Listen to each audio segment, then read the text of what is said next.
después del trabajo, After Work, con Eduardo Castillo, Capital Radio.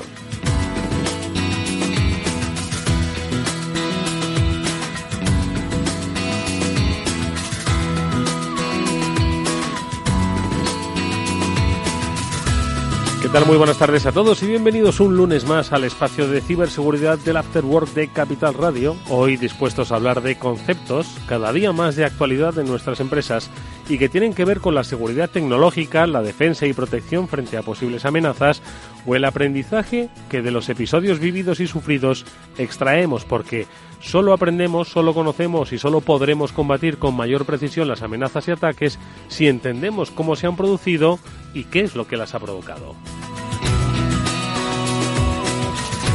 Porque hoy vamos a hablar, entre otras cosas, de informática forense, de cómo analizar lo que ha sucedido y dar respuesta a los datos que la tecnología nos ofrece, cómo buscarlos, cómo interpretarlos y, sobre todo, cómo poner en valor el conocimiento adquirido de esa búsqueda.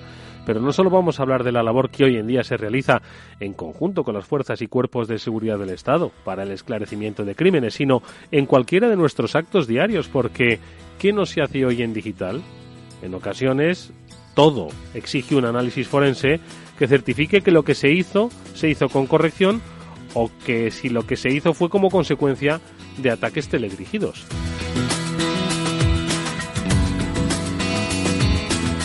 Bueno, pues de todo ello vamos a hablar hoy con los expertos que nos acompañan y que de la mano de OnRetrieval nos van a ayudar a entender el papel de la informática forense y de cómo ésta puede servirnos para aumentar nuestro conocimiento y cultura de seguridad y sobre todo resolver problemas internos y externos.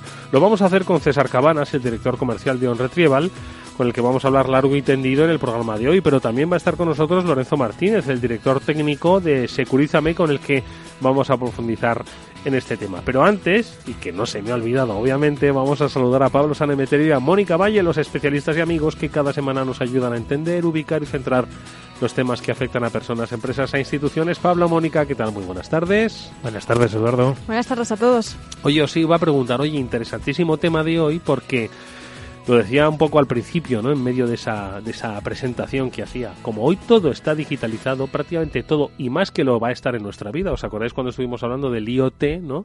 Pues todo eso va a dejar un rastro digital de las acciones que llevamos a cabo, desde las más básicas y sencillas de un particular hasta las que hagan instituciones o incluso gobiernos. Sí, efectivamente, todo está dejando cada vez más rastro. Como bien dices, todos estos aparatos conectados a Internet, lógicamente tienen un registro. Y en un futuro, pues quizás será más fácil, gracias a este peritaje informático, saber lo que ha pasado. Bueno, pues para conocer un poquito más ese escenario en el que nos vamos a mover, le pedimos a Pablo Sanemeterio, en esta ocasión, que nos haga una reflexión a través de comentario editorial sobre el tema de hoy, informática forense.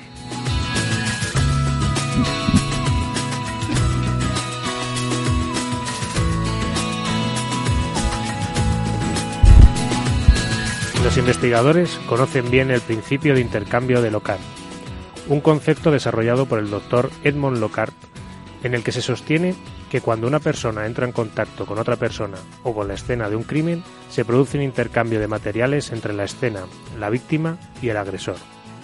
De esta forma, la escena de un crimen o en la víctima se adquieren pisadas, huellas dactilares, pelos u otros rastros biológicos del agresor y viceversa. El agresor queda impregnado con materiales de la escena o de la víctima. Este principio se puede trasladar al mundo informático. Así, cuando ocurre un ataque o un delito informático, siempre quedan rastros del atacante en la máquina atacada y viceversa, una conexión entre dos máquinas, una descarga de malware o los ficheros sustraídos son evidencias de un ataque, que pueden llevar a un informático forense a determinar desde dónde se inició el ataque, qué herramientas se han utilizado en el ataque o qué equipos estuvieron involucrados en el mismo. El arte de recabar estas evidencias digitales y procesarlas de forma que se pueda identificar a los atacantes es donde se centra la informática forense y de lo que hablaremos hoy, de los CSIs de la informática. Bueno, pues ¿para qué sirve? ¿A quién le afecta? ¿Sobre qué debemos saber particulares, instituciones y empresas de informática forense? Es de lo que hoy vamos a hablar largo y tendido en nuestro programa. Las pistas, seguirlas, entenderlas, interpretarlas y poner a salvo nuestra organización, nuestro día a día. Enseguida, con nuestros invitados.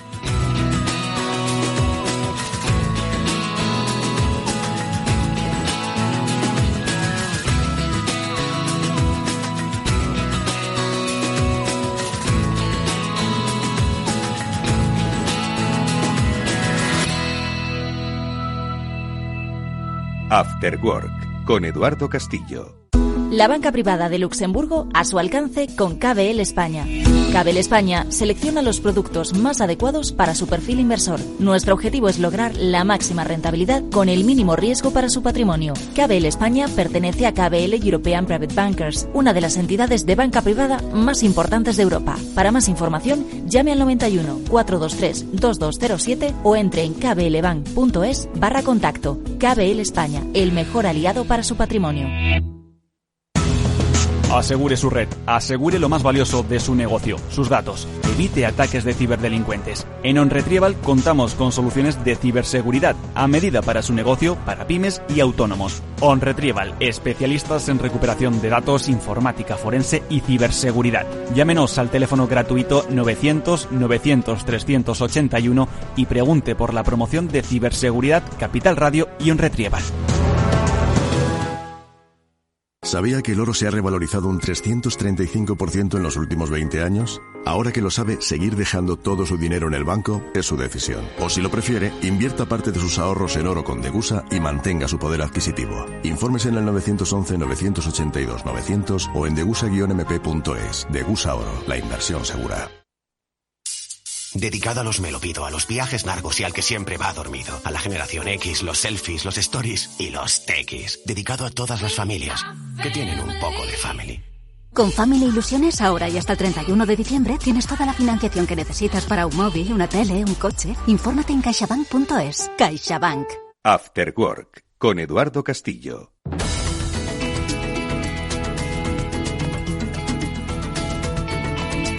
Bueno, pues nosotros, antes de empezar a hacer nuestro repaso analítico sobre hoy, nuestro tema informática forense, lo que vamos a hacer es hacer un repaso sobre precisamente las tendencias del cibercrimen. Y es que los especialistas de OnRetrieval, Ricardo Laveaga, el director técnico, hoy nos trae pues precisamente la guía que ha puesto la Interpol sobre la mesa. ¿Cuáles son las tendencias del cibercrimen? Yo no sé, seguro que hay viejas conocidas, pero también otras tantas nuevas que debemos apuntar. Ricardo, muy buenas tardes. Buenas tardes, Eduardo. Pues sí, Interpol ha publicado recientemente su informe IOCTA 2018, en el que ofrece datos de los ataques más peligrosos y los de mayor crecimiento entre los utilizados por el cibercrimen organizado. Entre las amenazas mencionadas en el informe, pues nosotros vamos a destacar algunas de las que más han afectado a empresas e instituciones a lo largo de este año, como puede ser, en primer lugar, el que sigue siendo el rey absoluto del cibercrimen, nuestro conocido el ransomware. Recordemos que es un tipo de malware que bloquea el acceso al sistema atacado y en la mayoría de sus variedades cifra también todos los datos importantes, para a continuación pues solicitar el pago de un rescate. Y como ya sabemos, las consecuencias de esto para una empresa que no disponga de un backup pues pueden ser francamente desastrosas.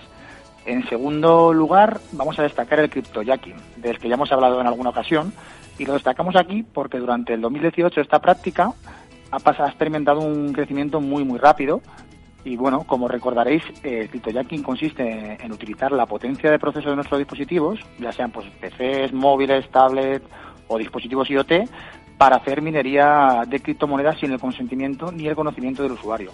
Cuando una máquina es infectada por este método, pues se utiliza gran parte de su potencia de proceso para la minería y empeora muchísimo su rendimiento, con los costes que eso puede conllevar para una empresa que desconozca que está sufriendo este tipo de ataque en sus equipos.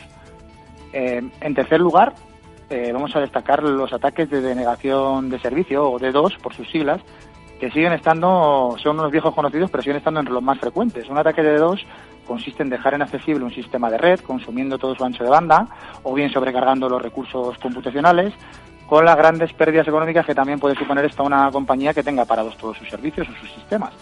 Por desgracia, es cada vez más sencillo y más barato ejecutar este tipo de ataques y siguen siendo muy utilizados entre los ciberdelincuentes. Y por último vamos a destacar el phishing, como nuestra noticia de la semana pasada, si recordáis. Bueno, vamos a recordar que consiste en el envío de correos electrónicos que aparentan venir de una fuente confiable con el fin de engañar al destinatario para que revele datos confidenciales o contraseñas de acceso a sus servicios. Una vez obtenida esta información, los ciberdelincuentes la utilizan pues para todo tipo de prácticas fraudulentas, como pueden ser pues sustraer dinero, falsear transferencias, extorsionar o robar datos empresariales.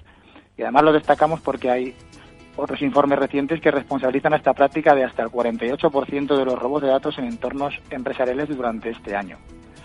Y bueno, estos serían los 4 que nos gustaría destacar y, como siempre, para terminar, Desde Retrieval, como expertos, os recomendamos que para minimizar el riesgo de sufrir este tipo de incidentes, contratar un paquete de servicios de seguridad gestionada, que incluya, pues como ya hemos dicho otras veces, auditoría continua de los sistemas, fortificación y monitorización activa para bloquear los ataques.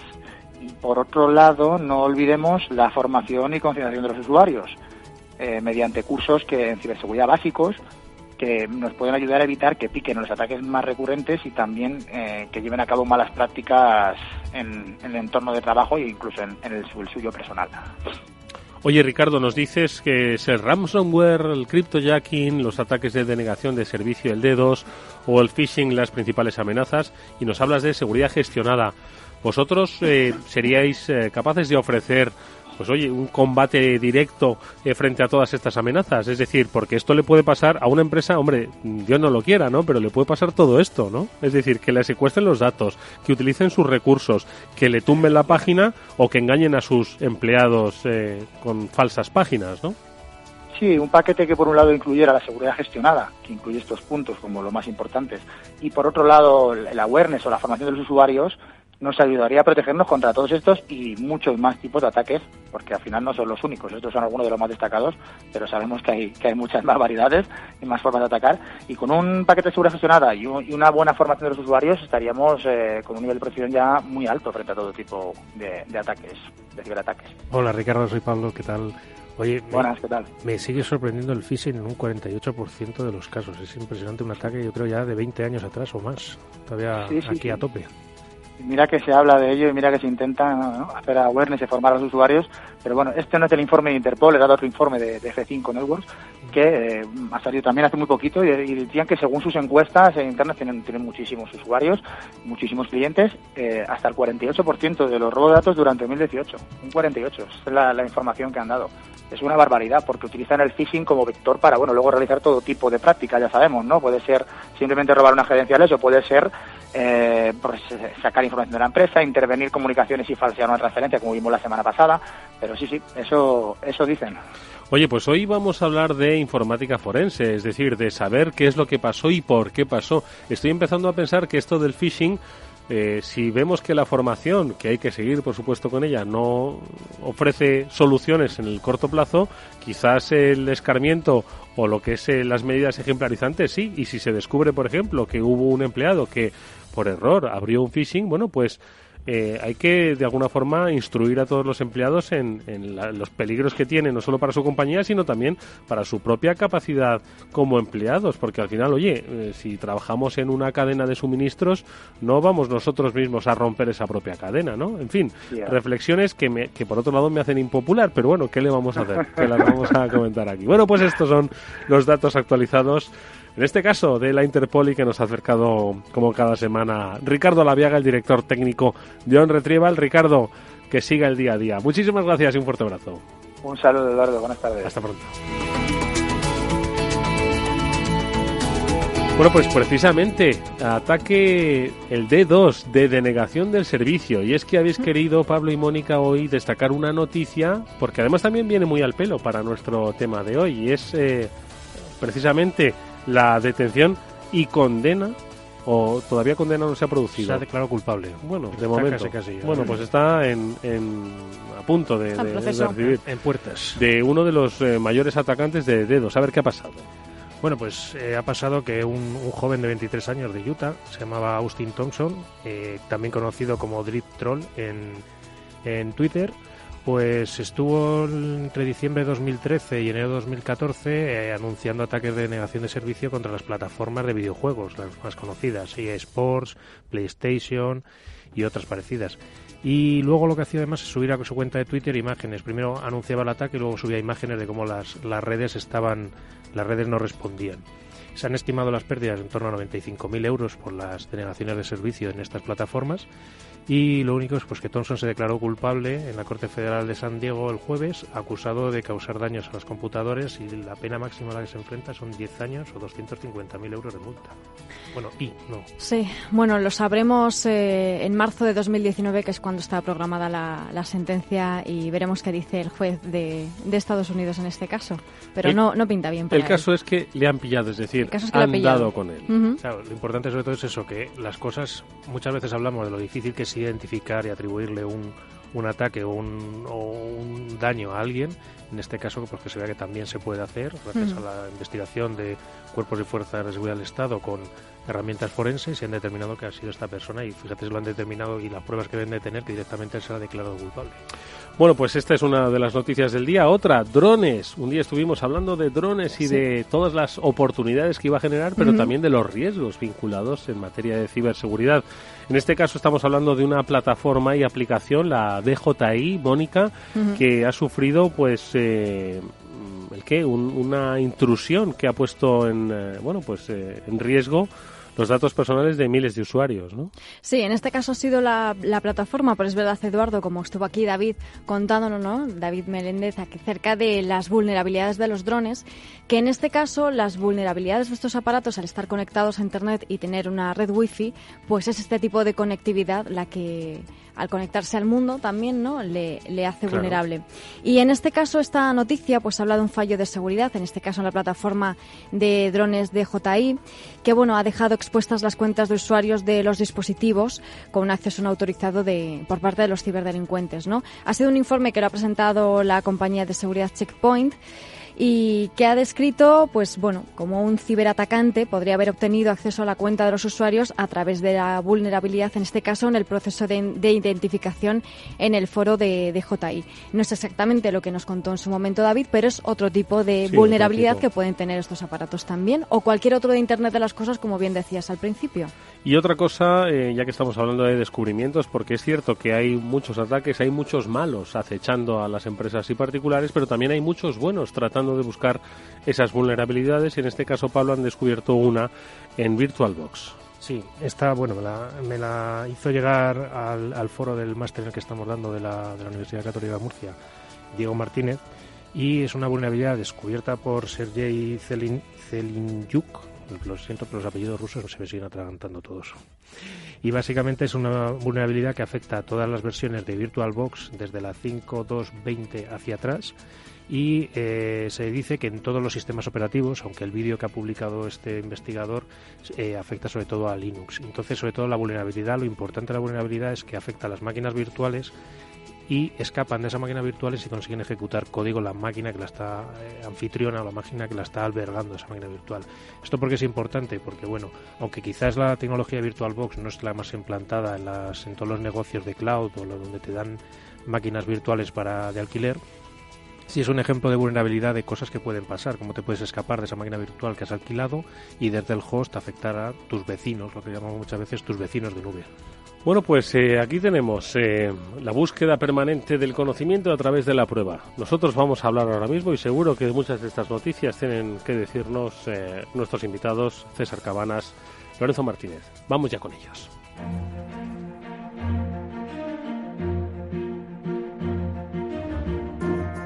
César Cabanas es el director comercial de OnRetrieval. César, un placer verte de nuevo por aquí. ¿Cómo estás? Muy buenas tardes, Eduardo, Pablo, Mónica, Lorenzo.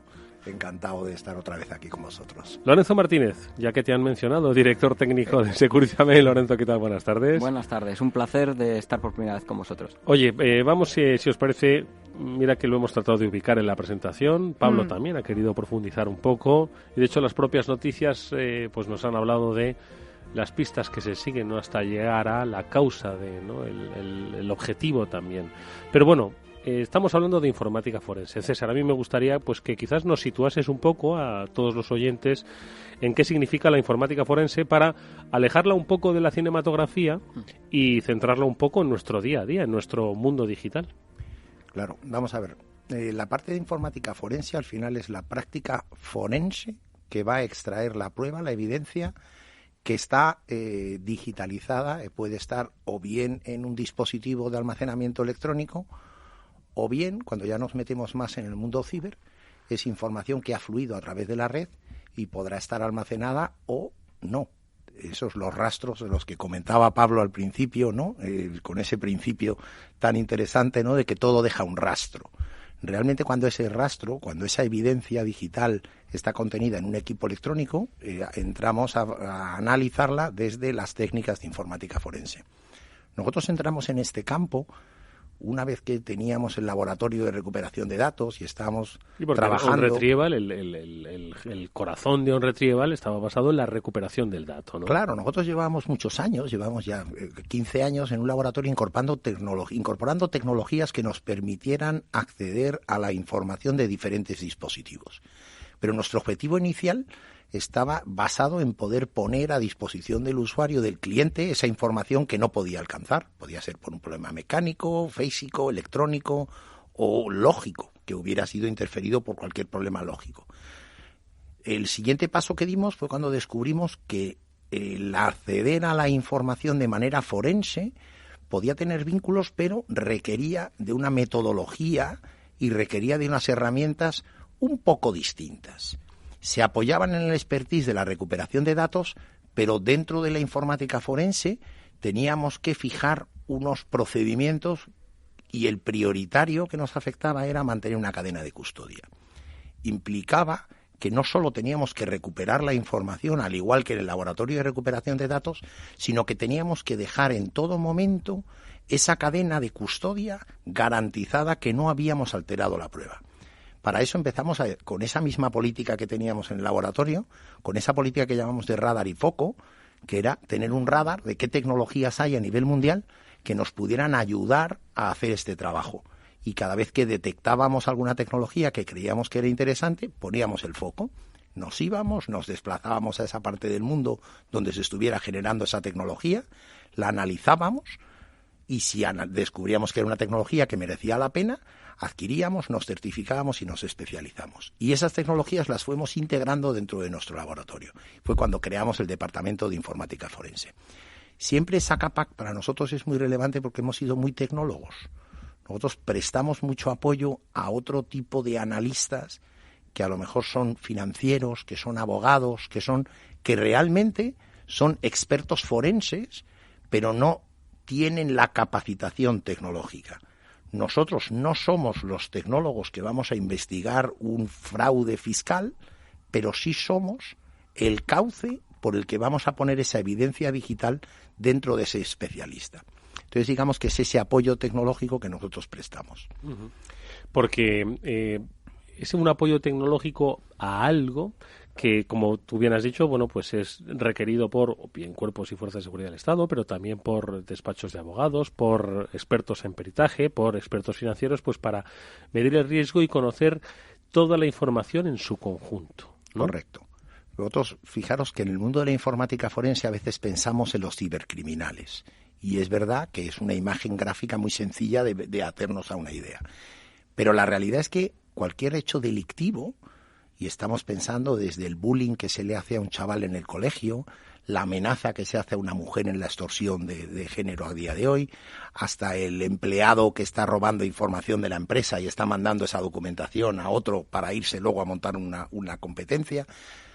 Todo eso está dejando hoy en día un rastro dentro de un dispositivo electrónico. O sea, no necesariamente tenemos que pensar solo en el mundo del cibercrimen a la hora de ver cómo podemos aplicar la informática forense. Ahí nos encontramos casos, y hablo del mundo del móvil, ¿sí? Y los chavales, yo soy padre de 5 adolescentes, con lo cual os podéis imaginar que el mundo del móvil y los chavales lo tengo muy sobre la mesa. Tienen un uso súper intensivo, pero muchas veces no son conscientes de los riesgos que están haciendo en sus comunicaciones, sin alertar. Pero es verdad que cuando un chaval, y nos hemos encontrado casos, y probablemente alguno de los que están en la mesa pueda contarnos algún ejemplo, un chaval que recibe una amenaza, lo primero que hace es borrarla. Porque lo primero que se trata de hacer es negar que eso ha pasado. O sea, necesitamos alejarnos de esto. Esta persona está deshecha, está hundida, es un chaval normalmente con una autoestima muy baja, y lo primero que hace es eliminar la prueba. Bueno, ¿cómo podemos ayudar a esas familias a que esa prueba mañana pueda servirnos? Pues hay una serie de hitos y de recomendaciones de que ese teléfono no se vuelva a utilizar para evitar que esa memoria vuelva a sobreescribir la evidencia que está ahí. Y bueno, hay una serie de pautas que deberíamos de comunicarlas bien comunicadas a las familias para que realmente podamos poner los medios de informática forense a su disposición. Porque, Lorenzo, ¿crees que el mundo del cibercrimen, del que hablamos permanentemente todos los lunes en este programa, todavía sigue siendo algo que en el mundo físico real no le damos importancia, en el sentido en el que hay muchísimos más delitos o potenciales delitos que se producen precisamente por la digitalización de nuestra vida, pero que sin embargo no somos conscientes de que, y lo digo yo un poco enfocado al terreno de la informática forense, de que se están produciendo y de que podrían tener solución si se aplicase la técnica de la informática forense? Es decir, aquí pensamos que si no te atrancan a punta de navaja, el delito no ha ocurrido, ¿no? Ya, bueno, a ver, yo creo que aquí un poco, tal cual lo cuenta César, que lo ha contado maravillosamente bien, también que casi le compro algo, ¿no? pero realmente yo creo que también hay que un poco ver el porcentaje de lo que te llega y el porcentaje de lo que al final llega a la meta, ¿no? Porque yo sí que también soy consciente de casos en los cuales trabajo, investigo y en los que estoy involucrado, en los que a veces aquello que extraes y que sacas de un sistema digital, ya sea que esté o que haya sido eliminado y lo hayas recuperado porque el borrado no haya sido todo lo bueno que debería ser, al final el abogado, que es el que tiene que interpretar ese contenido que tú le pones en un informe pericial y luego tiene que decir, con esto voy yo hasta la muerte, o con esto a la otra parte le voy a sacar hasta las ganas de andar, ¿no? Todo muy bien, pero no siempre pasa. Me acuerdo ahora mismo, me viene a la cabeza un caso en el que, es que además según lo estaba contando César, digo, joder, pues es que aplica perfecto. Una empresa en el que 2 personas deciden irse, avisan con sus 15 días, todo muy bien, deciden que se van, y bueno, 2 personas de un mismo departamento a la vez prácticamente deciden que se van.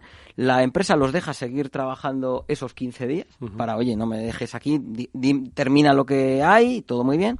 Se van, montan una empresa del mismo rubro a la que se dedicaba esta, y durante esos 15 días y un poco después le llegan al director general de la empresa inicial, le llegan correos electrónicos y comunicaciones de sus clientes diciéndoles que estas personas, desde sus cuentas corporativas, les han enviado mensajes diciéndoles que bueno, que ya nos vemos y que bueno, que allá donde vayamos, pues que pronto hablamos y eso.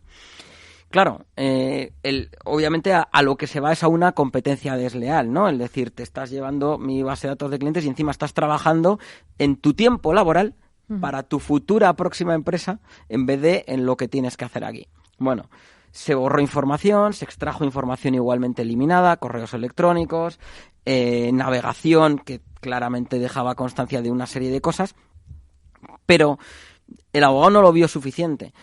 Había parte no eliminada que estaba, que había constancia de que estaba ahí, que era el acceso a la base de datos de clientes en una hoja Excel. Y dices, ya, pero es que este señor era comercial en esa empresa. ¿Qué está haciendo mal que dentro de esos 15 días haya abierto la base de datos de clientes? Al final, no es algo por lo cual, o sea, es una mala práctica, no es bonito lo que ha hecho, pero realmente no puedo tirar adelante con lo que hay. O sea, al final, incluso con correos electrónicos, como no era algo concluyente en plan de mañana te mando el contrato con el logo de mi próxima empresa puesto en él, ahí lo tienes. Y en cambio he tenido casos en los que recuperación de correos electrónicos eliminados de una empresa grande, un director de recursos humanos de la empresa que era abogado de profesión, que tenía cláusula de exclusividad puesta en la cual no podía trabajar haciendo esto mismo para otra, o sea, haciendo trabajo de esto para otra empresa, o sea, podía ser camarero los fines de semana, pero no podía hacer un trabajo relacionado con su profesión y menos en horario laboral. Pues había constancia de correos enviados de sí, tal día me pillo vacaciones y me voy a asistirte en juicio en no sé dónde. O sea, claramente. Bueno, pues en primera instancia perdimos. No sé muy bien el por qué, o sea, mi cliente perdió, mejor dicho, porque yo de todo lo que saqué salía diciendo, bueno, esto está clarísimo, o sea, es que estaba clarísimo. Pues mi cliente perdió y luego recurrió y sí que se lo dieron.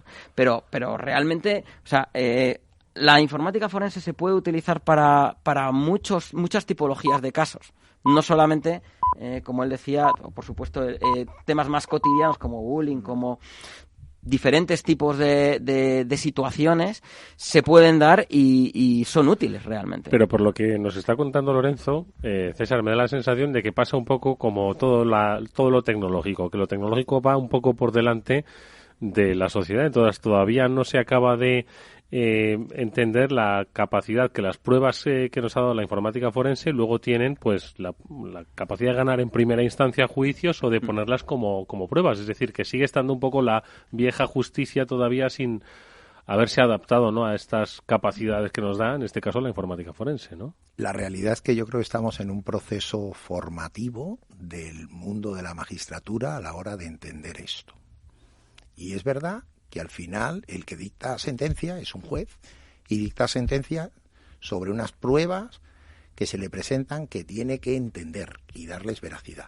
Cuando llega una prueba forense y el forense es un doctor médico y dice que este señor que tiene un puñal en la espalda ha muerto de un ataque al corazón 3 días antes y que el puñal se le puso 2 días después, estoy seguro que si no hay una contrapericial que diga lo contrario, el juez dirá, pues si lo ha dicho este señor doctor, pues amén, y determinaba la causa de la muerte de este señor.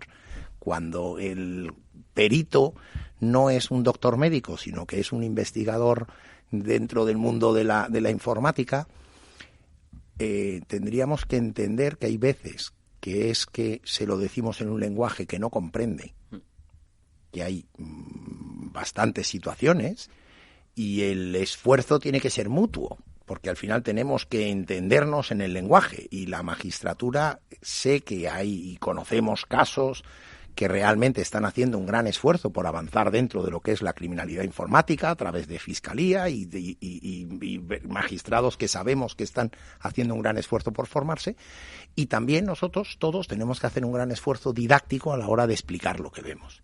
Es verdad que es muy fácil dar veracidad a una foto. O sea, cuando vemos una foto y certificamos que esa foto es real y en esa foto se ve el malo y el bueno y la víctima, pues ya está. Hay una puñal en la espalda y ve una foto o un vídeo que se le está dando una puñalada a la espalda. Bueno, ahí nuestra responsabilidad es mantener esa cadena de custodia y ponerlo. Es verdad que hay momentos más complejos dentro de las periciales, que es indagar en esos rastros leves que han quedado dentro de un sistema, y hay otras veces que nuestro papel es poner encima de la mesa, a través de lo que se llama las conclusiones del informe pericial, que esta persona o es desde este teléfono se mandó un mensaje hasta ahora con este contenido y con esto, y al final es dar fe de una manera fidedigna, ¿no?, a mi buen saber y entender, como decíamos los peritos de antaño, decimos estas conclusiones. Es verdad que tenemos que explicarlo bien, y muchas veces no es que no sepamos, es que es muy complicado de explicar los rastros, ¿no? Antes de que me permitan Pablo y Mónica, que parece que acaparaba aquí el micro, pero es que un poco lo que ha contado César y luego ha refutado Lorenzo, es decir, si hablamos de casos, casos hay a montones, ¿no? Sí. Por eso yo os quería preguntar, que es más habitual de lo que quizás las empresas crean, pero os quería hacer la pregunta un poco a la inversa. ¿Cuánto han dejado de ganar las empresas o han perdido las empresas por desconocer que existía la informática forense que les podía permitir demostrar pues que habían sufrido pues un quebranto pues por o actitudes desleales o por robos de información o por, en fin? Pues yo ahí te quería comentar una cosa, y es que precisamente uno de los grandes problemas a los que nos enfrentamos los peritos o incluso los incident responders, ¿no?, permitir el anglicismo, pero es precisamente la mala preservación o la mala actuación de los actores en la propia organización a la hora de cuidar las evidencias sobre las que otra persona va a tener que trabajar. Porque me ha pasado, o sea, esta misma semana pasada, un caso de una adquisición de una serie de máquinas, de evidencias de una serie de máquinas, en las que me consta que, bueno, una de ellas directamente ni la he hecho, porque me dice, no, pero lo que te pido es que por favor no reinicies más la máquina, que no toques absolutamente nada, que no la reinicie, pero si la reinicio todos los días, desde que esto pasó, que fue hace semana y media, la reinicio 2 veces al día y tal. Digo, pues a ver qué me voy a encontrar yo, y una actividad brutal en la máquina que la han seguido utilizando para absolutamente de todo. Claro, o sea, eso imposibilita o dificulta mucho la existencia de huellas que realmente vayan a servir, sobre todo cuando estamos hablando de una utilización por parte del mismo tipo de programa que sobrescribe precisamente los mismos logs o el mismo fichero o una misma porción de información, que es donde luego vamos a tener que buscar. Sí, pero ¿y si estamos hablando de ese empleado que envía correos desde la cuenta corporativa a otros clientes preparando, allanando su futuro laboral, ¿no?, en otra empresa, y esos clientes se quejan? Quizás la empresa esté pensando, bueno, pues esto es una deslealtad y le despido y me sirve pues para pues no darle la indemnización si se va. Es decir, entiendo que muchas empresas están perdiendo esto porque ignoran que esto se ha producido, ¿no? Es decir, que no digo que establezcan una sospecha previa de todos los empleados que se van, ni mucho menos, pero yo voy más allá, Eduardo. Yo creo que hay una parte que, como hablábamos antes, de formación y y de cómo concienciar. Si yo dentro de una organización, cuando tengo sospechas de que alguien pueda estar haciendo determinada acción ilícita, voy a hacer una investigación. Probablemente no la voy a ni siquiera a judicializar, porque a lo mejor ni siquiera el objetivo de la investigación es judicializar, sino es ejemplarizante. Además no pasa nada. Incluso después de esa investigación yo voy a llegar a la conclusión de que a lo mejor no ha habido nada, no una evidencia. Pero realmente lo que estamos es diciendo, señores, los equipos informáticos de la compañía son para prestar servicios a la compañía y no para hacer cosas ilícitas. Y en el fondo eso tenemos, o si tú estás queriendo hacer un uso particular de tus medios de empresa, con autorización de la empresa, no tienes ningún problema de que la empresa visualice lo que estás haciendo. O sea, que tú dices, voy a hacer una transacción y voy a hacer una compra para no perder tiempo y no ir. No hay ningún problema si la empresa te la autoriza, pero lo estás haciendo con los recursos de la empresa, por lo tanto autorizas que la empresa pueda analizar lo que has estado haciendo. Ahora sí, pero antes vamos a hacer una pausa. Digo ahora sí, preguntan Pablo Sanemeterio y Mónica Valle. Brevísima pausa. After Work, con Eduardo Castillo. Mi nombre es Diego Fernández. Invierto en el IBEX 35 desde hace muchos años, pero nunca he conseguido buenos resultados, probablemente porque seguía las recomendaciones de un amigo. Hasta que encontré Zonavalue.com. Con Zonavalue.com puedo seleccionar las mejores ideas en cada momento con un solo clic. Regístrate gratis ahora en Zonavalue.com y descubre todo lo que necesitas para invertir con sentido común, como los grandes inversores de la historia. Zonavalue.com. Invertir con éxito nunca fue tan fácil. Durante años hemos buscado una palabra que sintetizara la pasión por el deporte. Vamos mola. Vamos. Porque si los neozelandeses tienen la jaca y los franceses la marsellesa, los españoles tenemos vamos. Vamos. Es un grito de guerra y es nuestro. Oye, David. ¿Qué pasa, Rafa? Eso de vamos, me suena de algo, ¿no? Nace Vamos, un nuevo canal para los amantes del deporte en Movistar Plus. Pelota. Ventana. Como nueva. Es muy simple asegurarse con el Betia. Simple, claro, el Betia. Finanbest. Lo dicen nuestros clientes. Lo que me gusta de ellos, que me analizaron el perfil, qué perfil era. Yo estaba acostumbrada un poquito a la inversión en banca, la inversión era absolutamente impersonal, te ofrecían pues por criterios básicamente comerciales y no analizando cuál era lo que yo quería. Y eso, por ejemplo, a mí me gustó mucho, el análisis de perfil. Tú mismo eres quien te declaras y quien te incorporas en una categoría. Definimos tu perfil de inversión de acuerdo con tus objetivos para ofrecerte la mejor inversión para ti. Finanbest.com. Fácil, transparente y rentable.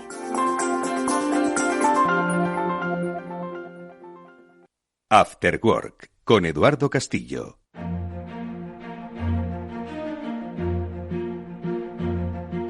Hoy nos acompañan César Cabanas, director comercial de OnRetrieval, y Lorenzo Martínez, el director técnico de Securizame. Con ellos hemos empezado ya a hablar de informática forense. Y como yo había prometido antes de irnos a esta breve pausa, sí, también están en este programa Pablo Sanemeterio y Mónica Valle, que ya me estaban empezando a mirar mal. Venga, adelante, chicos. No, hombre, no, mirarte mal no. Hola, amigos, seguimos aquí. A mí me encanta cuando Eduardo hace eso, porque es que significa que le está gustando tanto este tema de la ciberseguridad, que le surgen preguntas y temas y cuestiones. Eso es algo surgen muy muchas bueno. preguntas, como deben surgirle a quienes nos están escuchando. Gente de empresa, particulares, por supuesto, que entiendan que lo que llevan en su mano ahora mismo derecha, o igual están escuchando la radio a través de ese dispositivo que tienen encima de su mesa, es la vía de entrada para lo malo, pero también la conexión para lo bueno, hay que decirlo. Pero que eso nos hace, obviamente, pues oyentes obligados de un programa como este, porque puede que nos ocurra algo. Sí. Seguro que han leído aquello de lo de las estafas, no sé cómo se llaman, los secuestros virtuales, ¿no? ¿Vale? A través de teléfono y tal. Bueno, todo eso, que se tiene que poner en manos de especialistas, le puede pasar a cualquiera, no solo a las grandes empresas cuyos empleados se van a otras empresas. Efectivamente, a cualquiera de los que nos está escuchando. Y es muy interesante porque hemos hablado mucho en este programa acerca de concienciación, pero César, has comentado la concienciación también en este aspecto de la informática forense, ¿no? Que los usuarios y las empresas sean conscientes también, Lorenzo también lo has dicho, de que no hay que sobreescribir en ese dispositivo que estás usando información, que no hay que borrar esas pruebas, ¿no? Entonces, concienciar sobre ciberseguridad y también en este aspecto. Y me gustaría que me comentarais los dos, hay obviamente tecnologías que usáis, ¿no?, para llevar a cabo estas investigaciones, pero ¿qué pesa más, esa tecnología o el propio analista y el conocimiento de ese analista, ¿no?, a la hora de abordar la investigación? ¿Cómo lo veis? Pues ¿empiezo yo? Sin problema. Lorenzo te va a contestar. Yo creo que vamos a estar de acuerdo, además. Las herramientas son un catalizador, al final. O sea, yo, en general, cuando las formaciones que doy relacionadas con respuesta ante incidentes y análisis forense tienen en cuenta la evidencia en crudo, ¿vale? Y el cómo acceder a algo y cómo extraerlo, ¿vale? En muchos casos es necesaria una herramienta para ella. Y luego hace falta otra herramienta, a veces, para procesarlo. Pero el tener diferentes conjuntos de evidencias, al final hace falta una cabeza, que es la que liga todo lo que se extrae de esas evidencias y, sobre todo, la que prioriza qué evidencias mirar primero o por dónde empezar o por dónde acotar, ¿no? El buscar el base point, el punto de entrada o tener un rango, generalmente de fechas, una línea de tiempo en la cual buscar en diferentes sitios en los cuales no solamente tu criterio y tu cabeza, sino también tu experiencia con casos similares te permite resolver el problema o tener una mejor idea o una idea más rápida. Generalmente en los incidentes de seguridad el mayor enemigo que tenemos es siempre el tiempo, ¿vale? Porque todo es para ayer, por todo, porque el informe hay que presentarlo en una fecha en la cual dices tú, pero si tenías 15 días para haberme avisado, no, pues es mañana y tal. Y dices, bueno, pues nada, hoy otra vez sin dormir. Entonces, al final, estas cosas pasan y cuando tienes un poltergeist en una organización en la cual una máquina hace cosas raras a veces y no sabes muy bien por qué, tienes siempre el tiempo en tu contra, porque la empresa pierde dinero o su negocio no funciona todo lo bien que debería funcionar o alguien duerme mal cuando eso está pasando. Entonces, al final, ¿es la herramienta la bala de plata que todo lo soluciona? Bajo mi perspectiva, no. De hecho, lo hablamos con César tiempo atrás, que decíamos que muchas herramientas comunes que utilizamos o que por lo menos ambas partes conocemos, no siempre sacan todo, o incluso herramientas que están pensadas para hacer lo mismo. En un caso, unas sacan una información, otras sacan otra, accediendo a la misma fuente, y que incluso es la suma de ambas, el decir, mira, estos 100 mensajes, ¿te acuerdas que decíamos? Estos 100 mensajes lo ha recuperado una, estos 40 otra, pero de estos 40... hay 20 que ni siquiera son comunes a las dos, ¿no? O sea, que ahí eso es un poco al final. Pero vamos, que para mi gusto la cabeza sigue siendo necesaria y la labor del analista, y que nos dure muchos años, sigue siendo importante. Sin lugar a duda, además, totalmente de acuerdo con Lorenzo. La parte es que si no hay una persona capacitada, cualificada y formada, da igual la herramienta. Nosotros podemos tener equipos que aparentemente son muy capaces, perdón, pero realmente la persona que está manejando los equipos requiere de un expertise y de una capacitación muy relevante.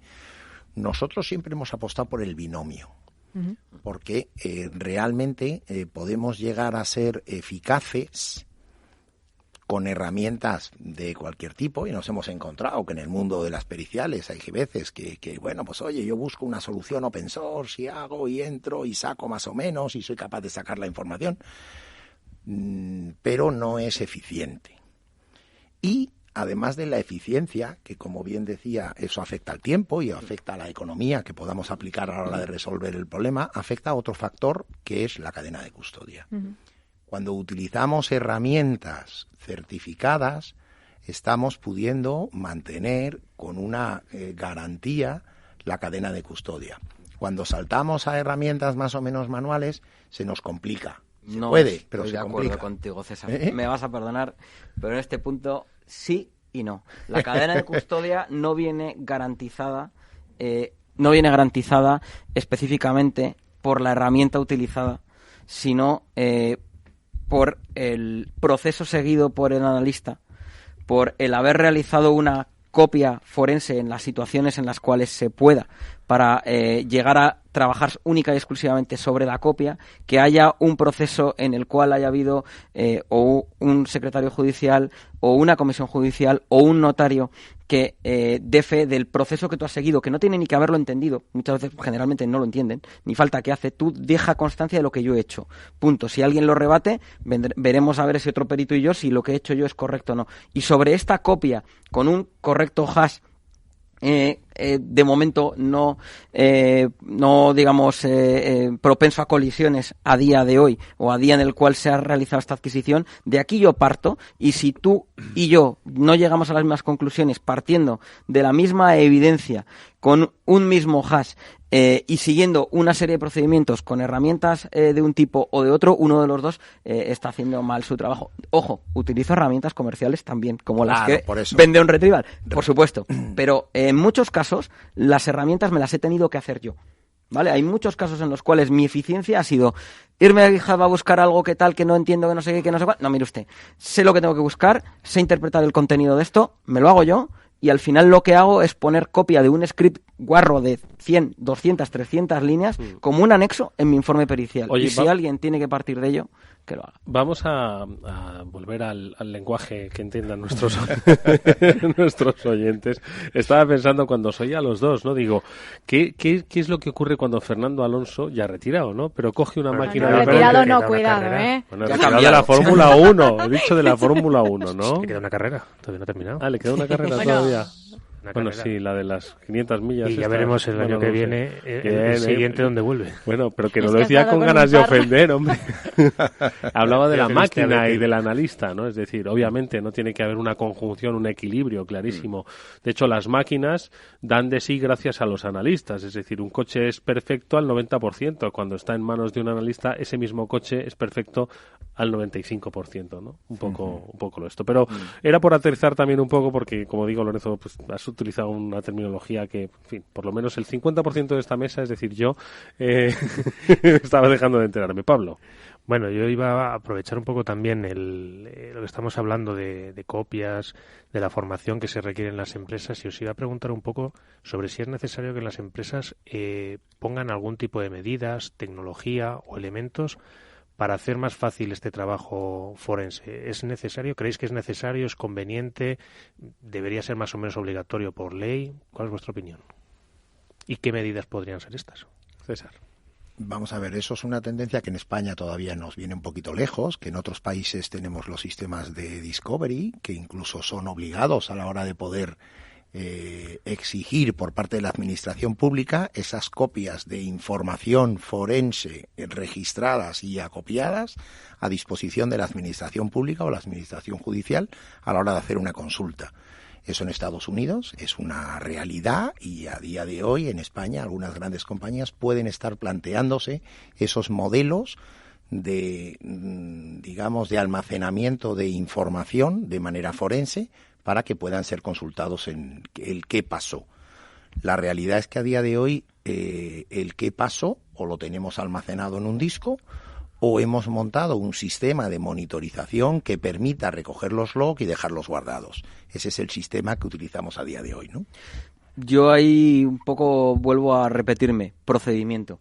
Igual que la administración te obliga a que tu gente, tus empleados tengan un curso de prevención en riesgos laborales, y que tengas determinados métodos en los que si hay un botiquín en la empresa, si la empresa tiene un número mayor de X personas, tengas que tener a lo que trabaja la empresa tiene cierto riesgo, tengas que tener hasta un médico dentro de la propia empresa de forma obligada. Yo creo que por lo menos un curso de formación de qué hacer en caso de emergencia relacionado con evidencias digitales sería importante. O sea, es decir, ¿qué hacer? A mí ha llegado gente hablándome desde el propio teléfono a la oficina y para decirme, toma, necesito que me recuperes los WhatsApps, y el tío escribiendo por el propio WhatsApp, dices tú, pues es que, y estar en 400 grupos distintos con miles de fotos, y tú crees que yo hago magia o qué, ¿sabes? Para poder recuperar algo de ahí, da igual cuántas herramientas utilices, si la evidencia la has sobrescrito, bye, o sea, ahí no hay nada más que hacer, ¿no? Pero Lorenzo, en el fondo, los informáticos forenses hacemos magia. Y te voy a explicar por qué. Eduardo decía, no entiendo lo que has dicho. Yo creo que porque magia no es que aparezca algo de la nada. No. Es que aparezca algo de lo que yo no era capaz de recuperar. Yo creo que eso es arte, no es magia. O sea, desde mi punto de vista, en mi forma de interpretarlo, lo que hacemos es convertir en algo interpretable y entendible por un juez, como bien has dicho tú antes, a veces, por lo menos en el dictamen, ¿no? Que es generalmente lo que se suele leer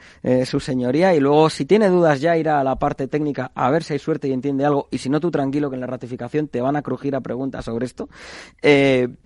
Al final, yo creo que lo que hacemos es arte a la hora de interpretar, o sea, de adquirir, de identificar y de analizar e interpretar lo que hay ahí dentro, ¿no? Y el decir, pues eso, el contenido de algo en concreto implica que una persona abrió un fichero en concreto que estaba en un pendrive que era de este modelo, con este fabricante y con este número de serie.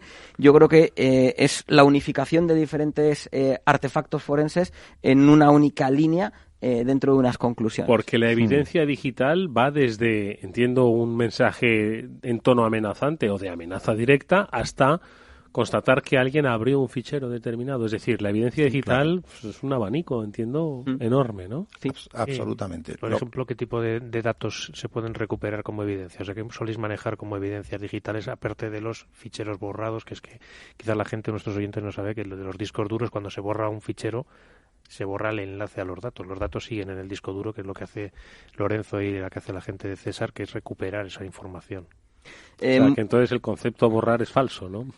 Básicamente, en ¿no? muchos casos sí que es falso, ¿vale? Hay gente que cree que mandando un fichero a la papelera se borra, ¿vale? O sea, esto es el ejemplo más sencillo de todos, porque tú sabes que directamente vas a la papelera y le das a recuperar. Ahí no se ha borrado realmente. Ahí lo que se produce es un movimiento desde donde estuviera a una carpeta, a un directorio dentro del mismo sistema de ficheros en el que estaba, y se le cambia el nombre. Empieza por $R y ya está. Esa es la diferencia que hay. Pero realmente evidencias una papelera de reciclaje. Es diferente también el entender para qué es la actividad que estás recuperando, si es con fin probatorio, ¿vale? O es con fin de recuperar la información por una destrucción causada por un atacante o por la acción de un malware que en algún momento pues pueda haberse ido de las manos, ¿no? O sea, es decir, acciones voluntarias o involuntarias. Como tú decías antes, Eduardo, el envío de un mensaje diciendo mañana te voy a dar una paliza es una evidencia digital que está en un dispositivo, y sobre todo es bueno cuando no está en uno, sino cuando está en más de uno, porque en muchos casos se pone en duda la veracidad de cuando está en uno. Por eso muchas veces el recibir un correo electrónico, lo que se busca es la fuente desde la que se ha enviado, para correlar que efectivamente está en el destinatario, está en la fuente y está en el servidor. Y esa traza de ese envío gana mucha más fuerza, y es que la prueba llega a ser indubitada en ese sentido. Oye, evidencias digitales desde amenazas directas, papeleras de reciclaje, pero también entiendo ataques industriales o empresariales contra mi competencia. Poder demostrar que alguien o encargó un ataque de servicio, de denegación de servicio, por ejemplo, se me ocurre con el ejemplo que hemos puesto antes, y yo no sé si sacamos aquí, y lo recordaré, yo no sé quién nos lo dijo, la anécdota de dos granjas, dos criadores, ¿no? No sé si conocéis la historia, que estaba tan informatizado, ¿no? El servicio de distribución de alimentos, pues que se hackeó el de la granja en competencia, pues para sobrealimentar a los animales y matarlos de Juan Francisco Bolívar, creo que fue, que estuvimos hablando de informática. Es decir, y eso son... Es verdad. Eso ha ocurrido, y entiendo que hay evidencias digitales de que eso se ha producido, ¿no? Totalmente. O sea, a mí, cuando estábamos hablando antes de la denegación de servicio, me estaba viniendo a la mente de la página de Fiscalía, que hace una semana y media la echaron abajo con un ataque de negación de servicio, y a un partido, a Vox, les dieron a los dos después de una sentencia de un tema y decidieron tirarlos abajo. Y el trabajo que hay que hacer ahora de ir de verdad documentando desde qué sitios han ido produciendo los ataques, desde esos miles de peticiones de servicio que se están haciendo, y luego ser capaz de hilarlo y encontrarlo, es una investigación ardua. Sí. Pero se puede hacer. Sí, como igual que habíais dicho, en el caso de la noticia que estaban dando, de ese, bueno, pues realmente sí se puede llegar. César Lorenzana, que estuvo también aquí de Guardia Civil, nos estuvo comentando también algún caso así, cómo pudieron discriminar de entre toda la paja, digamos, de todo el ruido que había, ser capaces de discriminar un poco quién era el que empezaba a lanzar estas cosas. Y entiendo que la industria del seguro es una de las principales interesadas en que pues la informática forense, ¿no? Y más ahora que está todo, pues como decimos, todos los procesos digitalizados, bueno, pues sea lo más fina y rigurosa posible, ¿no? Para sus peritajes, por poder demostrar pues el riesgo y el perjuicio que se ha sufrido, ¿no? Sí, tienen incluso hasta productos ya específicos de ciberriesgo, precisamente para esto. O sea, de hecho, vamos, ahora en diciembre creo que tengo que ir a una empresa de seguros a dar una charla a sus comerciales sobre las diferentes tipos de ataques que puede sufrir una organización, precisamente para formarles y hacerles entender qué puntos de venta tienen que tener o qué argumentos de venta, mejor dicho, tienen que tener para ser más efectivos en la venta de su producto, ¿no? Que es un poco lo que todo el mundo hace. Sí, pero incluso dentro de muchos de los siniestros que se producen a día de hoy, habría mucha argumentación y documentación a la hora de detectar fraude dentro del mundo del seguro, ajeno al ciberdelito. O sea, delitos aparentes, siniestros aparentemente normales, que son fraudulentos. Somos conscientes de que en el mundo del seguro hay un altísimo nivel de... No sé si es altísimo nivel de fraude, pero el fraude, pero el fraude tiene un importe muy elevado. Sí. No, porcentualmente sería incapaz de decirlo. Pero es verdad que a día de hoy, utilizando técnicas de informática forense, podríamos ayudar a detectar fraude y poder minimizar esas pérdidas en el mundo del seguro. Obviamente, ¿no? Es decir, básicamente cuando hay una sospecha o una duda y se pone en marcha un peritaje, pues un segundo o un tercer peritaje, ¿no? Pues para confirmarlo, como todo, obviamente, y es lo que decíamos al principio, tiene un rastro digital, los usos que hemos hecho, por ejemplo, pues para las bajas, por ejemplo, qué sé yo, bueno, pues obviamente la informática forense quizás sea incluso la vía más rápida para agilizar esas confirmaciones. Sin lugar a duda. Yo os quería preguntar ya, en el mundo en el que vivimos también tan tecnologizado y además en el cual las empresas cada vez tienden a llevar más servicios a la nube, ¿cómo afrontáis el reto del forense en la nube? Es decir, porque ahora habéis estado hablando antes de un correo que salía de un ordenador, se llegaba a otro y entiendo que tenías el control, podías acceder a ese servidor de correo. ¿Pues ese servidor de correo es Google? Ya. ¿Cómo afrontáis este tipo de retos? Pues yo generalmente, vamos, o sea, si es un servicio en el que yo no tengo acceso, por eso decía antes que la gente se cree que uno hace magia, yo como mucho llego a un IP. O sea, no, es que quiero que me digas quién y qué llevaba puesto en el momento en el cual te lo hizo, ¿no? ¿Sabes? Pues yo qué sé, o sea, al final hay muchos puntos en los cuales yo te ayudo en mi informe a que luego eso apoye a una denuncia en concreto y policía, guardia civil o la fuerza que corresponda solicite a juicio, o sea, perdón, a un juzgado que efectivamente tenga aquello a bien, verifica que lo que yo he extraído y analizado y concluido es correcto y en base a eso se solicita quién fue el dueño de esa IP en esas fechas en concretos para poder decir que efectivamente algo pasó y con determinados sitios, Facebook, por lo que decimos, Google, Instagram, etcétera, me consta, y esto me lo han dicho jueces en sala, de decirme, usted, si yo no estoy investigando ahora mismo un caso en el cual hay una persona fallecida o desaparecida en este momento y que pueda estar viva, me dicen que vuelvo mañana o que esa información no me la dan. O sea, que hay muchos casos dependiendo por qué causa esté solicitando su señoría el quién fue el que envió un WhatsApp en concreto o quién hizo algo en concreto, y dicen, no me lo dan. Claro, eso depende en qué lado esté ese servicio cloud. Por ejemplo, como bien dice Lorenzo, si yo estoy investigando a un mensaje que se ha enviado desde una IP, yo no puedo investigar en el servidor.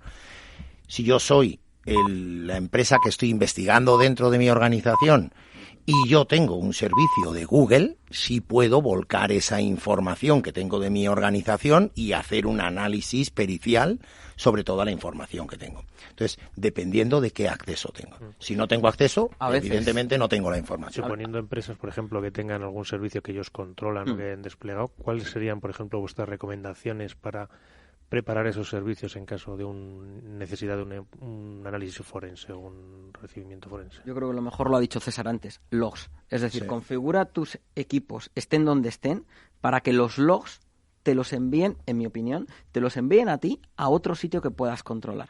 Porque en el caso que comentabas, me ha pasado clientes que han tenido una estafa al CEO, un timo al CEO, algo pues bastante común, en lo que han tenido alguien acceso al correo electrónico de una persona importante en la organización en la organización, y yo lo que he solicitado es: mira, creo que entre tal fecha y tal fecha alguien ha tenido acceso a este correo que no ha sido su titular.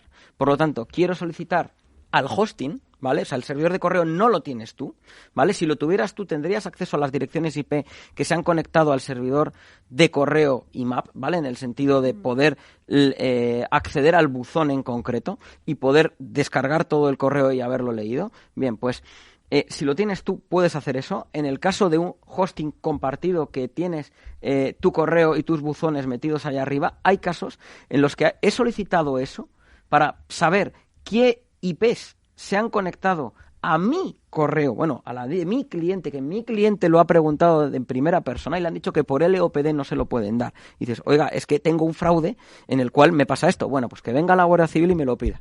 Y dices, bueno, pues vale. Solución: monitorizar, guardar los logs y tener esas evidencias digitales cuando se puede, almacenadas del tráfico. Es la recomendación que nosotros hacemos. Cuando se puede, y yo en muchos servicios no los tengo tercerizados en la nube. En mi caso, personalmente, y por malas experiencias con esto, soy de la opinión de nube privada o incluso in-house.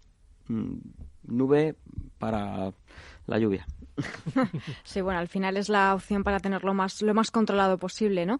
Ahí también entran otro tipo de consejos que soléis dar los expertos, obviamente, de ya tener las copias de seguridad, ¿no? De todo, no tenerlo todo conectado al mismo sitio por si tienes un ciberataque, un problema de ransomware que se cifre todo, ¿no?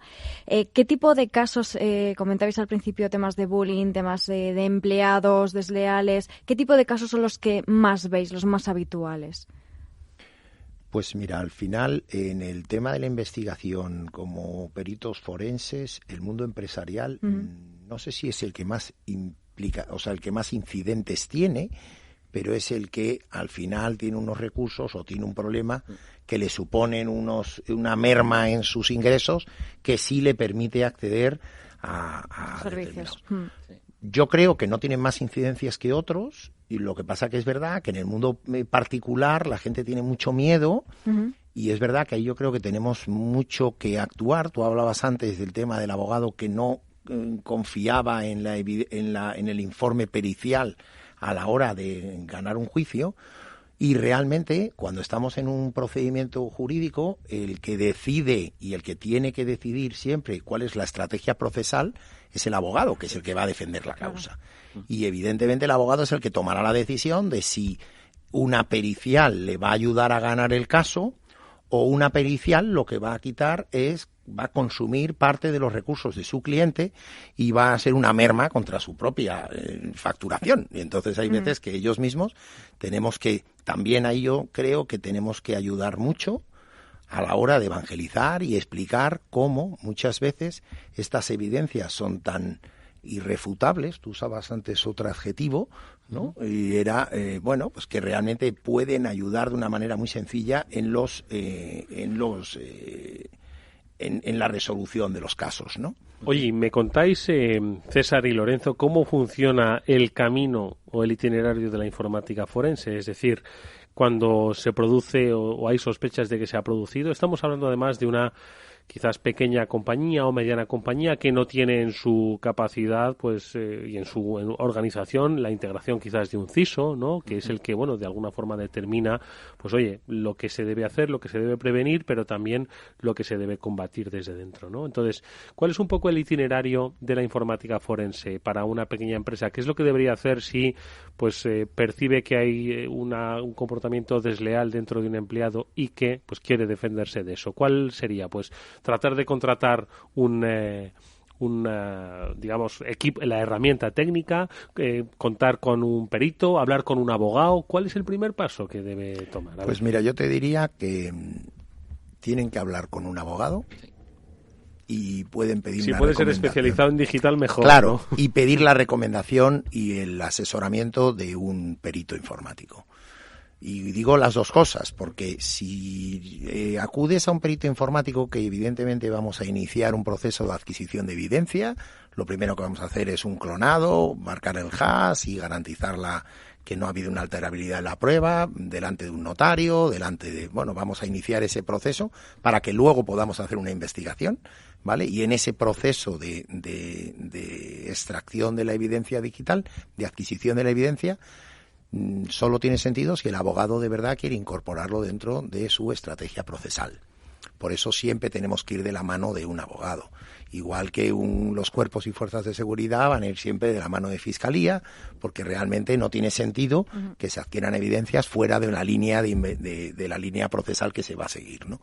Entonces, realmente, si la idea es judicializarlo, deberíamos de ir de la mano ambos. Si la idea es saber, a lo mejor no. El riesgo que tiene es que nosotros siempre recomendamos que cuando se haga una adquisición de evidencia se haga en presencia de un notario, con una copia que mantenga la cadena de custodia del notario, con un levantamiento de un informe en el que se ha levantado el hash, se ha hecho la copia y mantenemos la firma del origen y garantizamos que las copias son las que se va a hacer. Los siguientes trabajos son una copia fiel y exacta, bit a bit, de la información original. Uh-huh. Manteniendo eso, luego ya podemos hacer una investigación porque la empresa quiere investigar, luego ya podemos seguir ese sistema judicial o judicializar la prueba.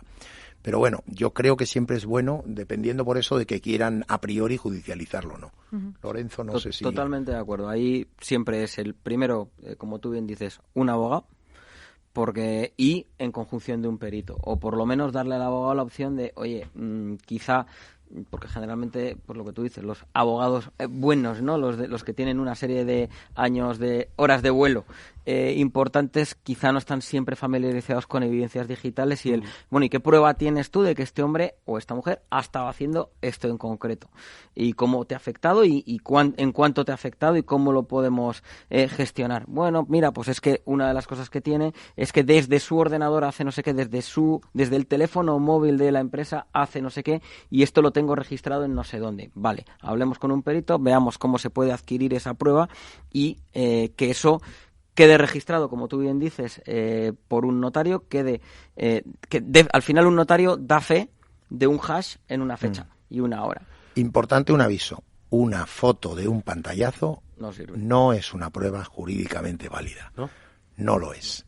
Ir con un teléfono en vivo y mostrarlo al señor juez puede no valer para nada.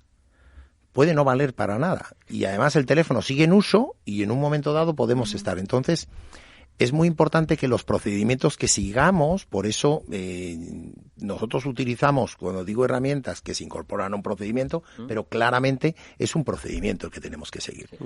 Y entonces tenemos que seguir un procedimiento que garantice que mañana nadie nos puede echar abajo la prueba. Eso es. Oye, ¿y no hay empresas que quizás desconocen hasta dónde pueden llegar para descubrir si están siendo objeto de un robo de información? Porque piensan que, oye, no voy a contratar a un perito ni a un abogado porque meterme en el correo electrónico igual resulta que son los derechos de los trabajadores o el teléfono móvil, que aunque sea corporativo, no tengo capacidad para abordar su privacidad y entonces no lo hago y por prudencia se quedan sin saber si están siendo objeto quizás de robo de información o algo. ¿No pasa eso en ocasiones? En ocasiones pasa eso, y en ocasiones pasa lo contrario, que se extralimita la empresa en las acciones que lleva a cabo en su investigación, ¿vale? Generalmente o por no tener un asesoramiento o por tener un mal asesoramiento. Y luego, a la hora de presentar esas pruebas, pues muchas veces incluso suponen un varapalo a la empresa con una sanción económica por haber hecho mal las cosas. Entonces, sí, en el correo electrónico en muchos casos se puede mirar, pero tiene que estar primeramente muy bien definido y tiene que estar aceptado por el usuario, que el correo corporativo puede ser fruto de monitorización o de posterior análisis con fines de evitar un fraude o un robo. Eso por un lado, tienes que tener ese check de que de que cada empleado ha recibido esa constancia y que eso, digamos, lo vas a poder hacer. Y hay otra cosa que es no hacerlo. Es decir, a la hora de una investigación, hacerlo pero con la debida precaución en base a búsquedas de palabras clave. No coger y decir, como tengo esto firmado, me voy a mirar todo tu correo y además voy a dejar constancia que lo he mirado todo y que aparte de la conversación que tienes con no sé quién y con fulanito, pues mira, sí, también además hiciste esto que estaba fuera de la política de uso aceptable del correo electrónico de la compañía, ¿no? O sea, yo creo que hay que tener es una conjunción de ambas cosas. Primero, tener firmado el consentimiento expreso por parte de todos los usuarios de que vas a poder hacer eso en el correo corporativo, ojo, no en el personal, no en uno personal, pero sí en uno corporativo, porque es una herramienta de la empresa y además es como los seguros, ¿no? Es mejor no tenerlos que utilizar. Pues aquí es lo mismo, aquí es el que si lo tienes que usar, hacerlo siguiendo una vez más un procedimiento en el cual sea lo más pulcro posible y en el cual la otra parte le dejes las menos vías posibles para decir que has invadido su privacidad o X cosa. He buscado por un código de un proyecto, he buscado por un cliente en concreto, he buscado por una serie de palabras clave en las cuales, oye, que tengo una sospecha que me estás robando o de que estás haciendo algo que no es correcto. Y si además lo encuentro, pues es que tenía razón en mis sospechas y están fundamentadas en base a este procedimiento que es inmaculado e impecable. Me da la sensación de que la mitad de las empresas no tienen ni la cláusula esa del uso del correo electrónico corporativo. Es posible. Probablemente hay menos y sería una buena praxis para poder luego dar un paso, el poder de verdad documentarlo. Yo quería preguntarles, ya que estamos casi, yo creo, en la parte final, un poco pues si tenemos la suerte también que está algún padre, que muchas veces hemos hablado de la parte de formación, de cómo si alguien piensa que sus hijos se pueden dedicar a esto, o que le puede intentar incuriosear, o que le puede gustar a sus hijos, ¿por dónde creéis que es la parte inicial que deben acercarse a la práctica de informática forense? ¿Dónde creéis que están los cursos forenses o dónde pueden buscar información de cómo formarse como peritos ¿Cómo forenses? ser uno de vosotros el día de mañana? A ver. Bueno, yo creo que hay más que para los padres a sus hijos, que quizá habría que formarles más en programas de uso parental, ¿no? En programas de control parental. Quizá más el objetivo es para empresas, ¿no? El objetivo es para organizaciones que tienen la necesidad de saber que tienen que llamar o contar con un profesional o con un grupo de profesionales a posteriori cuando haya un incidente de seguridad, pero saber cómo preservar las evidencias previamente y no encontrarte con un churro que después te cuesta un montón extraer algo, ¿no? Entonces yo creo que sobre todo el enseñarles cómo cuidar esas evidencias antes de llamarte o según están pasando las cosas, ¿no? A la hora de aislarlas, a la hora de quizá no apagarlas, pero sí desconectarlas y no darles el mismo uso que se les da habitualmente en el uso, por parte de los usuarios, que pueda destruirte información útil para su procedimiento posterior. Si alguien quiere llegar a ser como Lorenzo, sí, es lo que te iba a decir, porque has dicho, ¿qué es lo que tienen que hacer las empresas? Pero no, yo quiero a ver que haya un Lorenzo en nuestras vidas. Claro, yo te diría que no es fácil ahora mismo encontrar una formación, ojalá lo pudiera decir y diría, este es un curso concreto en el que una persona que entra va a estar yo lo puedo decir. Nosotros en mi empresa, perdón por el spam, en Securízame damos, y de hecho los doy yo personalmente, cursos de formación de respuesta ante incidentes y análisis forense en entornos Windows, en entornos Linux y entrenamientos 100% prácticos con entornos comprometidos ¿quién es esa persona que tendría que ir a un curso? ¿Un director de seguridad de una empresa? En general, la gente que viene a nuestras formaciones suelen ser o personal de departamento de seguridad o que por lo menos tenga un background importante a nivel sistemas, porque al final es el poder dedicarte a respuesta ante incidentes y análisis forense, lo que conlleva, como casi cualquier disciplina en seguridad, en hacking, en reversing, en exploiting, al final es conocimiento del sistema, que en este caso está generando y albergando las evidencias digitales que habrá que extraer y analizar. Digo que ya que estamos de cuñas, ¿no? Que vayan a los cursos de Securizame con las herramientas de OnRetrieval, ¿no? Entonces ya pues lo dejamos todo redondo, ¿no?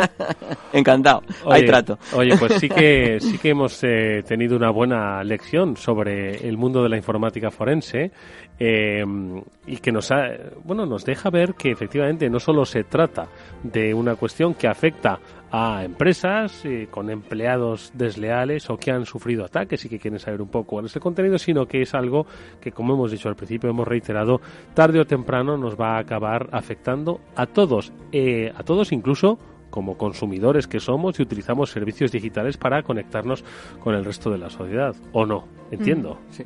Totalmente de acuerdo. Pero bueno, Lorenzo, querías apuntar una cosa. Sí, final. nada, justamente complementar lo anterior, que precisamente una de las cosas que tenemos nosotros es una certificación específica en respuesta ante incidentes que es 100% práctica.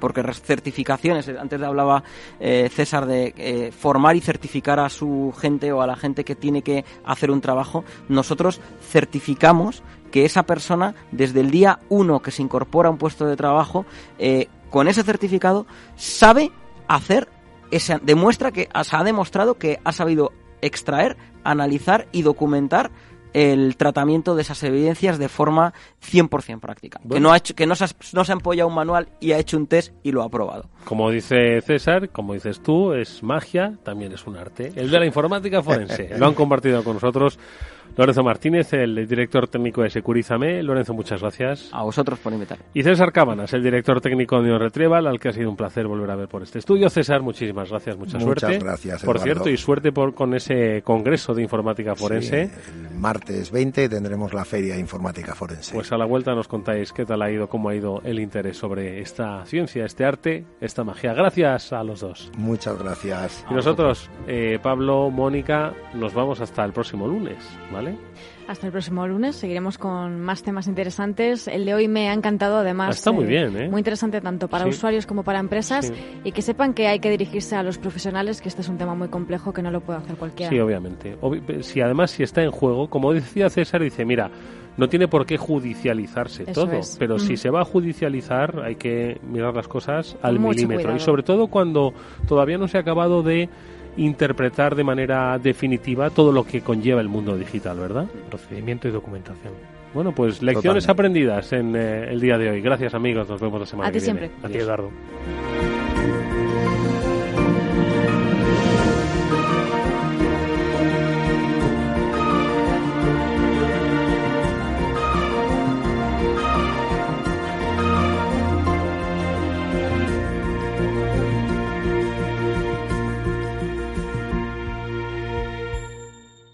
After Work, con Eduardo Castillo. Los mercados ofrecen oportunidades de trading en cualquier momento. No pierda nunca una oportunidad con la nueva app de trading de CMC Markets, diseñada para ofrecerle en su móvil la mejor operativa con CFDs. Pruebe la nueva app de CMC Markets. Podrá mantenerse al día con notificaciones instantáneas y personalizarlas según su estilo de trading. Descargue la aplicación de CMC desde su App Store o Google Play. CMC Markets, expertos en CFDs y CFDs Forex. El 78% de las cuentas de inversores minoristas pierden dinero en la comercialización con CFDs con este proveedor. Debe considerar si comprende el funcionamiento de los CFDs y si puede permitirse asumir un riesgo elevado de perder su dinero.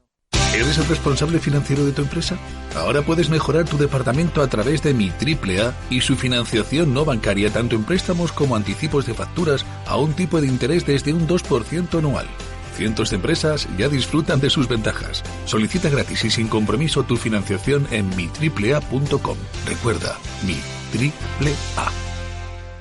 Es verdad, hay familias con padres tan confiados que quitan a sus hijos los ruedines de la bici antes de tiempo. Por eso con la app de Mafre Salud llevas siempre tu tarjeta sanitaria digital. Y ahora además tienes 3 meses gratis en tu seguro. Consulta condiciones en mafre.es. Mafre, colaborador del acontecimiento 8º centenario de la Universidad de Salamanca.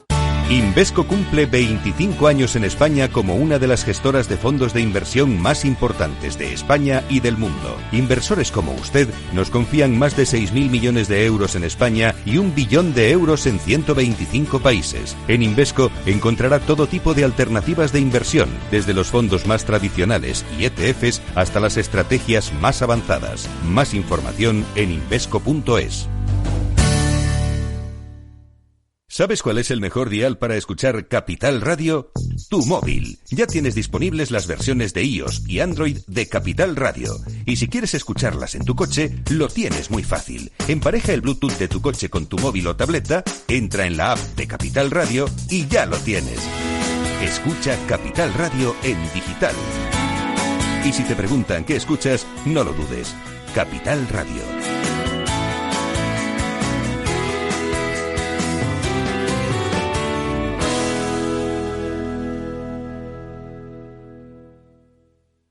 After Work, con Eduardo Castillo.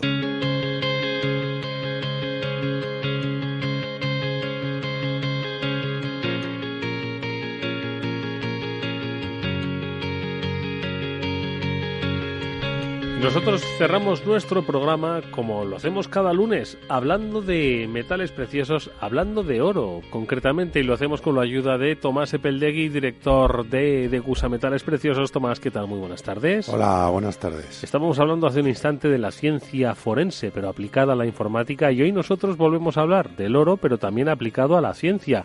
Fascinantes las aplicaciones que hay, ¿eh? Pues la verdad es que sí, yo creo que continuaremos descubriéndolas y beneficiándonos de ello. En este caso, pues como te comentaba hace un momento, lo que quería era, pues traerte una de esas aplicaciones que se le da al oro dentro de lo que es la medicina. Esto es un tratamiento totalmente pionero y está en su fase de ensayo clínico, pero ya han ido teniendo resultados y realmente se trata de, mediante nanopartículas de oro que envuelven unas capas de sílice, a las cuales a través de un láser pues las estimulan generando calor y consiguiendo eliminar pues las células cancerígenas en el caso de cánceres de próstata. Supongo que esto, si evoluciona, pues podrá extenderse a otro tipo de tratamientos. Pero realmente, pues lo que comentan es que hoy en día con todos los aparatos de resonancia y demás que tienen en la medicina, pueden perfectamente identificar el lugar donde se encuentran los tumores y actuar justo contra las células cancerígenas. Y pues esto, entre otras cosas, si sale adelante y yo creo que, vamos a ver qué salen con los ensayos clínicos.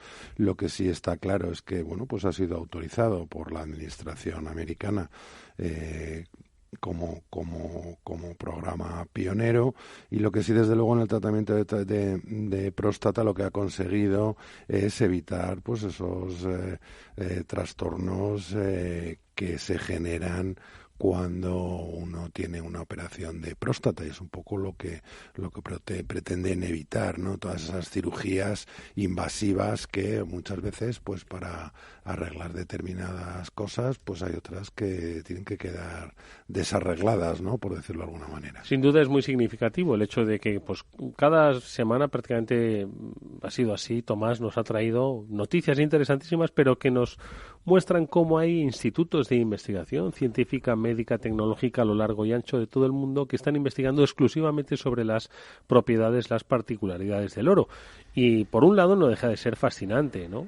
Sin embargo, muchos de nuestros oyentes se preguntan, pero si ustedes hablan de inversión física en oro, ¿por qué me hablan de las particularidades del oro? Y es que precisamente, Tomás, esa es una de las razones, es entender que la inversión en oro físico no se trata exclusivamente de una forma de ahorrar sobre un producto, en este caso no financiero, sino metal precioso, pero el concepto de inversión financiera en oro dista mucho más allá de la inversión en oro físico, y que esto es un material que se usa, es decir, que afecta pues a la oferta, a la demanda y a los usos futuros que de él se va a hacer, ¿no? Sí, totalmente de acuerdo, sobre todo pues lo que acabas de comentar de la demanda. Vamos a ver, el oro es escaso, pero lo que sí desde luego es un metal que tiene unas excelentes cualidades y propiedades que, bueno, pues nos aportan mucho más que el mero hecho de que sea un metal de decoración o un metal utilizado para la inversión. Pero desde el lado de la demanda, que es lo que te decía, esto lo que realmente nos demuestra es que es un metal que no es que se quede obsoleto, sino lo que va es evolucionando con el hombre. Y también, por otro lado, lo que vemos es cómo el oro, bueno, pues puede ser un activo de inversión, pero puede ser muchas más cosas. Es decir, tiene una demanda mucho más amplia, más allá de lo que es un mercado de inversores buscando rentabilidad en sus inversiones. El oro, bueno, pues nos puede aportar riqueza, nos puede aportar, sobre todo, preservar nuestro patrimonio, nuestro poder adquisitivo, pero lo que sí también nos puede ayudar es a conservar nuestra salud. No es solo una cuestión de invertir monetaria, sino una cuestión de inversión en general para el hombre y para la humanidad. Es que eso es lo que lo hace más fascinante, porque no se ha renunciado al oro como un material que tiene unas propiedades pues que van mucho más allá de lo ornamental y el valor que tiene como joya, sino que porque bien se podía haber quedado ahí el mercado del oro, decir, y haber dicho, bueno, pues el mercado evoluciona en función de la demanda que hay en el capítulo de joyas, que si bien es de los más representativos, pero que no se paró ahí. Es decir, que eso es lo fascinante, que dijeron, oye, sigamos investigando porque el oro puede dar mucho más de sí, ¿no? El oro, pues es lo que te decía, esas características que tiene el metal en sí, pues nos da una oportunidad muy amplia. Ya lo hablamos el otro día, pues desde tecnología electrónica, todo tipo de circuitos y de conexiones, viajes espaciales. Al final, bueno, pues está con nosotros en el día a día y no es ese metal que antiguamente se utilizaba para realizar transacciones económicas. Hoy en día, bueno, pues tiene su valor, tiene sus características propias y el hombre, bueno, pues aquí está para asumir esos retos y seguir introduciéndolo. Ten presente que hace más de 6.000 años que apareció o al menos son hasta donde datan las primeras interacciones entre el hombre y el oro, y desde entonces, bueno, pues ha ido avanzando y evolucionando. Ya hemos hablado en algún caso de algún tratamiento, pues que se da pues de estética para, bueno, pues ayudar a mantener la piel tersa. Bueno, pues como te decía, desde época ya de Cleopatra dormía con una máscara de oro para ayudarle a tener tersa la piel. Ha ido adaptándose a los nuevos tiempos. Ahora lo que se ponen las señoras son unas finas capas o hojas de oro, el famoso pan de oro, pero al final el objetivo y el resultado sigue siendo el mismo años más adelante, ¿no? Oye, ya para concluir, ya que he retornado de nuevo al mercado del oro, ahora mismo, según estas pantallas, ¿vale? Estamos en los $1.200 la onza de oro. ¿Cómo está en los últimos tiempos? Porque, bueno, parece que se había recuperado un poco de esas bajadas. Sí, se había recuperado la semana que viene, pasada, pues ojalá me digas lo de la semana que viene. Sí, ojalá. La semana pasada redujo en cierta medida un poco el precio, pues como consecuencia de que, bueno, pues salieron las elecciones en Estados Unidos, como la mayoría de los analistas preveían, y por otro lado la Reserva Federal, que también dio un mensaje de tranquilidad y de continuidad, con lo cual, bueno, pues eso lo que ha hecho es rebotar al dólar, con lo cual ese movimiento del dólar ha movido inversamente al oro.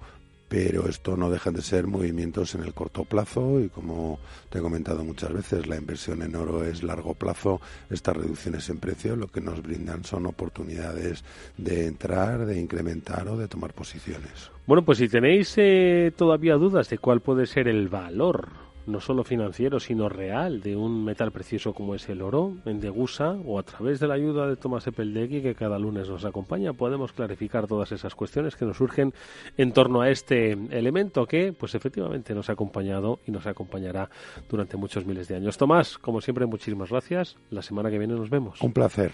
Y a ustedes nos vamos hasta mañana, 18:30 en el After Work. Os habló Eduardo Castillo. Néstor Betancor cerró técnicamente el programa que abrió Alberto Coca. Un placer, hasta mañana.